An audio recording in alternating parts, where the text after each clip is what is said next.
A massive American tech delegation touching base here with one clear message: the answer to terror is thriving. Ron MIasnik, investor at Bain Capital Ventures and co-organizer of Israel Tech Mission, is here with us in studio. Thank you very much for joining us. Welcome to Israel. For having me. Well, how did it all come to be? Yeah, it's a good question. I think after October 7th, outside of feeling kind of the tragedy and the pain in the States, I think one of the things that the American, especially the Jewish community in the States, felt was helplessness, right? How can we go support? What can we go do? And we saw these delegations going out for political leaders, for Jewish nonprofit organizations, but the American tech and venture capital community is so tied into Israel, we felt that was missing, right? And so a group of us, but mostly on the East Coast and in New York, CEOs, investors, executives came together and said, hey, the most important thing we can do right now is actually go show up. And so we put together this group. It all happened within a couple weeks. And here we are. The delegation just landed today. And I will be asking you to engage in some name dropping, because we are talking big names here. And the overall American sentiment is complex, challenging, you name it, especially with the younger generation. Was it difficult to get so many big names on board? The easy answer is actually no.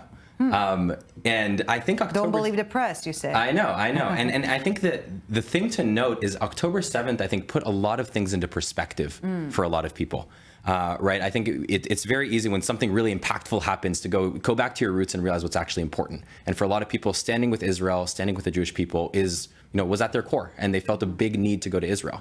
When the initial idea for the trip came up, we were thinking to bring 15, 20 people to the country. And very quickly, we got interest that far outstripped that.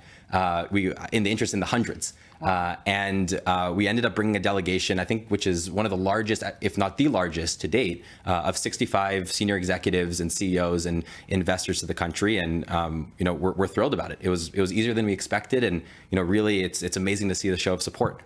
And obviously, there's a much symbolic significance in again, this powerful demonstration of solidarity, or as you mentioned, just being here, showing up. But what does it mean in practice? Yeah, I think our primary goal, we ask ourselves, what platform do we have and how can we use that platform to support the country, right? And at the end of the day, we're business people, we're tech leaders, and we're investors. And so the platform that we have is to go help rebuild the Israeli economy after October 7th and go support the Israeli tech sector. And we see that coming into form in three primary ways, right? We want to go learn, right? We want to go meet with senior business execs, technology execs, political leaders, humanitarian leaders, families of hostages, refugee families, understand what's needed in the country. We want to go create relationships, right? We want to go meet people that are our equivalents on the ground and see. So we're seeing the right opportunities. We're able to support companies.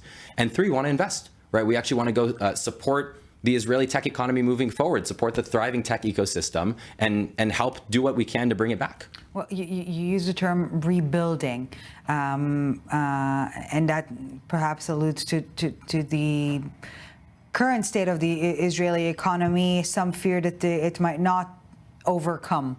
How do you see things? I think the Israeli people are and have always been a resilient people. Yeah. A few weeks after October 7th, I started as an investor at Bain Capital Ventures. I started getting inbound from companies that were forming, companies that were fundraising, companies that were giving growth metrics, even in spite of all the economic difficulties and the fact that tons of their employees were in reserves and they were dealing with emotional problems. They were still building. And I think the really interesting thing that we're seeing right now is that every act of fundraising, opening a company, growth is actually an act of patriotism and nationalism, right? It's no longer just business interests. It's, right. Hey, every single entrepreneur, every single employee at a tech company has a part in going and rebuilding this country, which is unbelievably powerful.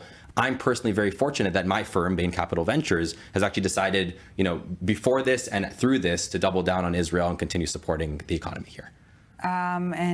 Before we thank you, Ron MIasnik, what's on the agenda? What's expected this week? We're meeting with some incredible people, with President Herzog, with former Deputy Prime Minister Benny Gantz.